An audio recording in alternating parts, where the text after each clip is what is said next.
Morning. Morning, sir. कल से ये वेट करना पूरा जो होगा।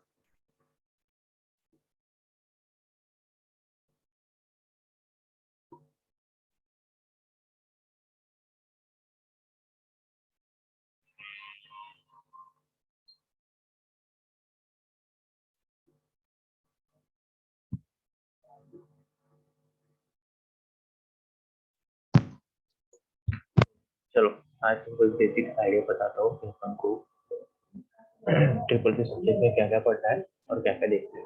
ठीक है, तो सबसे पहले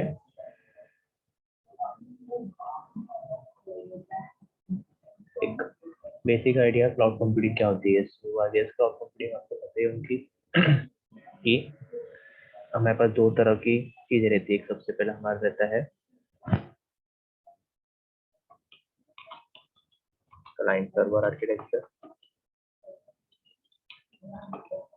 दूसरा रहता है क्लाउड कंप्यूटिंग। तो ये दोनों में मेन डिफरेंस क्या है। क्लाइंट सर्वर आर्किटेक्चर क्या रहता है, कॉलेज में आते हैं अपने कॉलेज में अपने लैब पे देखे होंगे, अपने लैब पे सब चीजें एक दूसरे से कनेक्टेड है। और इसका एक डायग्राम देखो, ये अपनी लैब है। ठीक है, यहाँ पे सब पीसी है, ये पूरे ये पीसी सब एक दूसरे से पूरे कनेक्टेड है। ठीक है, और इसका एक स्टोरेज लोकेशन है। ये एक स्टोरेज लोकेशन है, इसको बोलते हैं सर्वर। ठीक है, सो ये है आपका क्लाइंट सर्वर आर्किटेक्चर। ठीक है, अब इसमें आपके पास ड्रॉबैक क्या रहते हैं कि अगर आपको ये सर्वर पे आपने कुछ डेटा को स्टोर करके रखा है, ठीक है, सो अगर वो डेटा को आपको अपने घर से, ठीक है, अपने घर से आपको उसको एक्सेस करना है, तो वो एक्सेस पॉसिबल नहीं हो सकती। क्यों? क्योंकि आपका डेटा क्या है, एक फिजिकल लोकेशन पे, एक फिजिकल प्लेस में आपका स्टोर है। क्लाइंट सर्वर में क्या होता है कि the data is stored in a physical location. ठीक है, और you can say physical place. ठीक है, अब अगर हमें ये चीज ओवरकम करना है, क्योंकि ऐसा हो सकता है, ठीक है, कि कभी हम अगर कोई हमारे घर पे हो और हमने कोई प्रोजेक्ट बनाया हो जो हमने हमारे कॉलेज के सिस्टम में स्टोर करके रखा हो, सो हमें वो प्रोजेक्ट को एक्सेस करना है। पर अगर अचानक से कुछ प्रॉब्लम आ गई कॉलेज में, कॉलेज बंद है, इसको आप एक्सेस कर सकते नहीं कर सकते, क्योंकि वो कहाँ स्टोर है, आपका कॉलेज के फिजिकल लोकेशन मेमोरी में स्टोर है। सो इस चीज को ओवरकम करने के लिए आया है हमारे पास क्लाउड कंप्यूटिंग का कंसेप्ट। ठीक है, तो क्लाउड कंप्यूटिंग में क्या होगा, जो data, the data which is stored in a physical location or physical memory, that data will be stored in a cloud. अब क्लाउड मतलब क्लाउड है, बादल जैसा नहीं है कि क्लाउड म्हणजे ये समझो आपको क्लाउड है और इसमें आपका पूरा डेटा आपका स्टोर रहेगा।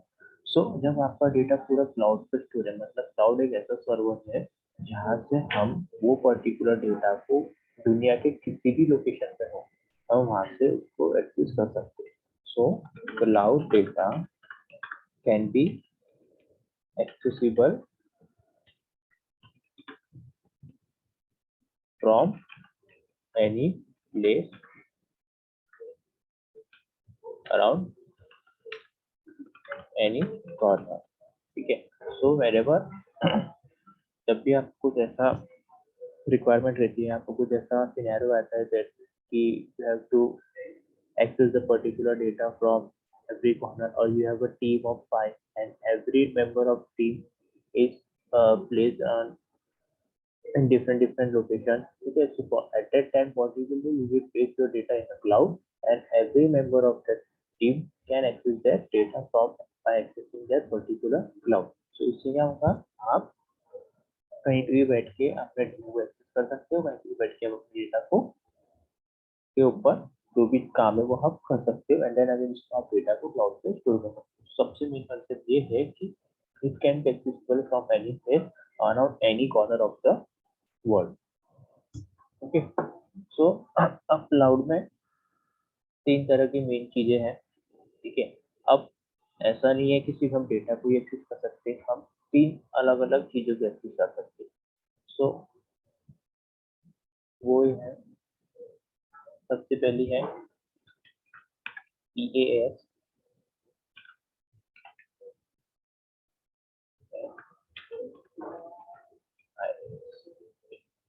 सो PaaS मतलब प्लेटफॉर्म एज अ सर्विस। सो जब भी अगर आप एक टीम है प्रोजेक्ट की, ठीक है, अब कोई बंदा है जिसके पास आप सिर्फ माइक्रोसॉफ्ट का ही ऑपरेटिंग सिस्टम है, पर आपके प्रोजेक्ट में आपको मैक की जरूरत पड़ रही है। तो अब वो बंदा क्या करेगा, वो जाके बंदा मार्केट में जाएगा, मैक ओएस खरीदेगा, एंड देन फिर उसका वर्क करेगा, तो इससे उसको खर्चा कितना ज्यादा हो जाएगा, ठीक है। तो ये सब चीजों को ओवरकम करने के लिए हम क्या करते हैं, हम platform as a service provide करते हैं क्लाउड के थ्रू। सो जो हमारा क्लाउड है उस पे हम ओएस और मैक ये इंस्टॉल कर देंगे, ठीक है, ताकि कोई भी लोकेशन में कोई भी मेंबर हो वो उसको इजीली एक्सेस कर सके, ठीक है। तो हर किसी को खरीदने की मैक की जरूरत नहीं है, वो डायरेक्टली क्लाउड पे जाके अपनी लॉगिन आईडी पासवर्ड डाल के उसको एक्सेस कर सकता है। नेक्स्ट है SaaS। SaaS मतलब है सॉफ्टवेयर एज अ सर्विस, ठीक है। तो अब कोई सॉफ्टवेयर से, ठीक है, और अगर आपकी पीसी है जिसमें आपका स्टोरेज लोकेशन समझो आपके पास है सिर्फ 500 GB, और आपका 500 GB का स्टोरेज पूरा फुल हो चुका है, ठीक है, and you require that you have to use some software for editing purpose, okay, so but you don't have any space in your system. So at that time what you will do, you will go to a cloud server and you will log in into it, and you will access the software whichever you are required from that particular cloud. You need not to have any physical memory location in your system or any type of space in your system. You can directly access the software whichever you are required from cloud, and you can perform all your operations using the cloud based software only, ठीक है। सो इसमें आपको ये होगा कि आपको हर एक software को इंस्टॉल करने की जरूरत नहीं है। अगर आपको कोई सॉफ्टवेयर कुछ ही टाइम के लिए लगते हैं, कुछ ही पर्पज के लिए लगते हैं, so you can use that software using cloud. तो इसमें क्या करेंगे, जो भी मेन एडमिन रहेगा क्लाउड का, वो कोई सॉफ्टवेयर को इंस्टॉल करके रख देगा क्लाउड पे, एंड उसकी एक्सेस हर किसी को वो दे देगा। अब नेक्स्ट है infrastructure as a service. Infrastructure as a service, infrastructure से आपको पता चल जाएगा कि इंफ्रास्ट्रक्चर मतलब कि एक पूरा का पूरा सिस्टम, एक पूरा का पूरा सिस्टम आपका कहाँ पे आ जाता है, क्लाउड पे, ठीक है। अगर आपके पास सिस्टम नहीं है, ठीक है, आपके पास सिस्टम का स्पेसिफिकेशन जो आपके कोई प्रोडक्ट को या आपके कोई प्रोजेक्ट को रिक्वायरमेंट नहीं है, ठीक है, so at that time what you will do, you will use a cloud, and from that cloud you will access all the infrastructure. Infrastructure include your handler, your hard disk, your storage, your everything, ठीक है। तो एक आपका virtual system, you must be knowing about the virtual system, ठीक है। सो आप एक अपने वर्चुअल सिस्टम, एक अपना वर्चुअल मेमोरी आप अपने क्लाउड सर्वर के थ्रू उसको आप एक्सेस कर सकते हैं, ठीक है। तो ये तीन चीजें हम आगे जाके डीप में पढ़ेंगे, ठीक है। अब उसके बाद हम देखो, अब क्लाउड है, ठीक है, तो क्लाउड है मतलब कि उसमें सिक्योरिटी तो आएंगी, और अगर क्लाउड में आप हर किसी को एक्सेस प्रोवाइड कर रहे हो, बाहर के ऑर्गेनाइजेशन को, अपने अंदर के ऑर्गेनाइजेशन को, ठीक है, सो उसके लिए आपको सिक्योरिटी भी एकदम हाई रखनी पड़ेगी।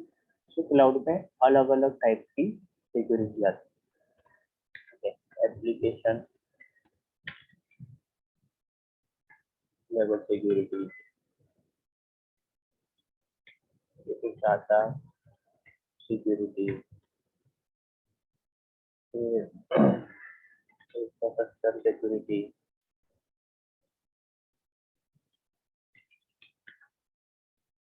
फिर नेटवर्क, और भी इसके बाद बहुत सारी है। ठीक है, तो अब आप इसमें हर एक लेवल पे आपको सिक्योरिटी आती है। जैसे कि अगर आप प्लेटफॉर्म एज ए सर्विस में आप क्या कर रहे हो, ओएस को आप अपने दे रहे हो। ठीक है, आप ओएस अपना एक डमी ओएस आप अपने पार्टिसिपेंट को या फिर जो भी क्लाउड को सर्वर को एक्सेस करने वाला है उन लोग को आप वो प्रोवाइड कर रहे हो। तो उसके लिए भी आपको सिक्योरिटी रहेगी। उसके लिए सिक्योरिटी में क्या क्या एस्पेक्ट आएंगे आपके, कि लॉगिन आईडी और पासवर्ड जो पर्टिकुलर एक यूजर को दिया है, पर्टिकुलर वो यूजर से लॉगिन आईडी पासवर्ड से वो पर्टिकुलर क्लाउड सर्वर को एक्सेस कर सकता है। ठीक है, फिर इसमें नेटवर्क लेवल सिक्योरिटी पे, नेटवर्क लेवल सिक्योरिटी में आपके राउटर्स एंड जो भी आपका क्लाउड डेटा रहेगा उसके ऊपर अलग अलग सिक्योरिटीज रहेंगी। इंफ्रास्ट्रक्चर में टोटल आप जो अपने सिस्टम दे रहे हो उसके ऊपर अलग सिक्योरिटी रहेगी। डाटा सिक्योरिटी में कि जो डाटा है वो आपने, आपका जो डेटा है वो किसी और ने सिर्फ रीड करने को ना, पर आपके डेटा के ऊपर किसी ने कुछ एडिटिंग या कुछ एक्शन परफॉर्म नहीं करना चाहिए, जिस क्योंकि क्यों क्यों क्योंकि आपका डेटा फिर लॉस हो जाएगा, आपका डेटा कोई ने टेम्पर नहीं करने को ना। ठीक है, तो इसके लिए आपको सिक्योरिटी लगेगी। ऐसे अलग अलग डिफरेंट टाइप्स ऑफ सिक्योरिटी लगेगी आपको इसमें क्लाउड। तो ये हम देखेंगे बेसिक हमारे क्लाउड कंप्यूटिंग। ठीक है, अब हमारे सब्जेक्ट का नाम है क्लस्टरिंग एंड क्लाउड कंप्यूटिंग। ठीक है, तो अब सपोज क्लस्टरिंग का मतलब, सपोज आपका आपके पास 3 कंपनी है, एक ही कंपनी है, वो 3 अलग अलग लोकेशन पे प्लेस। पहली कंपनी आपकी नागपुर में है, दूसरी पुणे में है, तीसरी बेंगलोर में। ठीक है, अब ये तीनों प्लेस है, ये कंपनी एक ही है, पूरी कंपनी आपकी एक ही है समझो। ठीक है, पर ये 3 अलग अलग लोकेशन पे प्लेस है। अब एक कंपनी है, मतलब एक प्रोजेक्ट रहेगा। ठीक है, तो सपोज नागपुर की कंपनी कोई एक P1 नाम का प्रोजेक्ट कर रही है। ठीक है, और सेम पुणे की कंपनी को भी सेम P1 नाम का प्रोजेक्ट मिला। तो इसमें क्या होगा, अगर नागपुर और पुणे को की कंपनी को बीच में अगर कोई इंटरेक्शन परफॉर्म करना पड़ेगा, या फिर उनको डेटा एक्सेस करना पड़ेगा, या फिर उनको डेटा देना पड़ेगा, या उनको कुछ उनकी नागपुर की कंपनी की टीम को पुणे की कंपनी की टीम में आप कुछ मशीन में कुछ ऑपरेशन परफॉर्म करना रहेगा। सो पहला पहला सिनेरियो क्या है कि नागपुर की टीम पुणे जाए। ठीक है, और वहां पे जाके वो उसके मशीन के ऊपर एक्सेस कर सके, जो भी उसको ऑपरेशन परफॉर्म करने है वो वहां पे जाके उसकी जो भी डेटा थी वो पुणे में जाके उसका प्ले कर दे। ठीक है, पर अब हरदम ऐसे जाना पॉसिबल नहीं रहेगा नागपुर की टीम को पुणे। तो इससे बेटर है कि आप क्या करोगे, आपका जो भी डेटा है P1 प्रोजेक्ट का, वो डेटा को आप क्या कर दोगे, एक क्लाउड पे स्टोर कर दोगे। ठीक है, क्लाउड पे आपने अपने डेटा को स्टोर कर दिया और एक क्लस्टर क्रिएट करोगे। क्लस्टर मतलब एक सेम नाम का या एक सेम कैटेगरी के एलिमेंट एक क्लस्टर प्रेजेंट रहते हैं। सो नागपुर, पुणे और बैंगलोर की जो तीनों प्लेसेस है जहाँ पे आपकी एक कंपनी है, तो ये क्या है, एक क्लस्टर में है, क्योंकि कंपनी तो आपकी एक ही है पर उसकी लोकेशन क्या है, अलग अलग है। सो ये क्या बन जाएगा आपका एक क्लस्टर। सो ये होगा आपका क्लस्टरिंग है क्लाउड कंप्यूटिंग। तो इसमें क्या करेंगे, आप अपनी कंपनी में क्लस्टर क्रिएट करोगे जिससे कि नागपुर, पुणे, बेंगलोर तीनों टीम एक मेन लोकेशन पे आके अपने डेटा को या अपने प्रोजेक्ट के डेटा को वो एक्सेस कर सकती है। अगर बेंगलोर की कंपनी को पुणे का डेटा चाहिए तो वो डायरेक्ट पुणे नहीं जाएंगी, वो डायरेक्ट जाएंगी अपने कंपनी के क्लस्टर क्लाउड पे, और क्लस्टर क्लाउड पे जाके वो डेटा को एक्सेस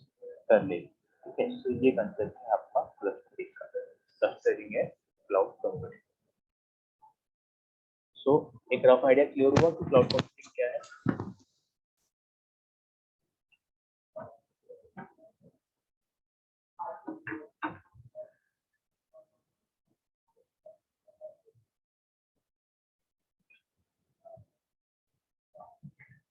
चलो ठीक है। अब कल से हम हमारा स्टार्ट करेंगे, ठीक है? तो आज मेरा एक ही था कि मैं आपको थोड़ा बेसिक आइडिया बता दूं कि हमारा सब्जेक्ट क्या है, सब्जेक्ट में क्या पढ़ने वाले हैं। तो कल से मैं आपका फर्स्ट ईयर शुरू करने आ रहा हूँ।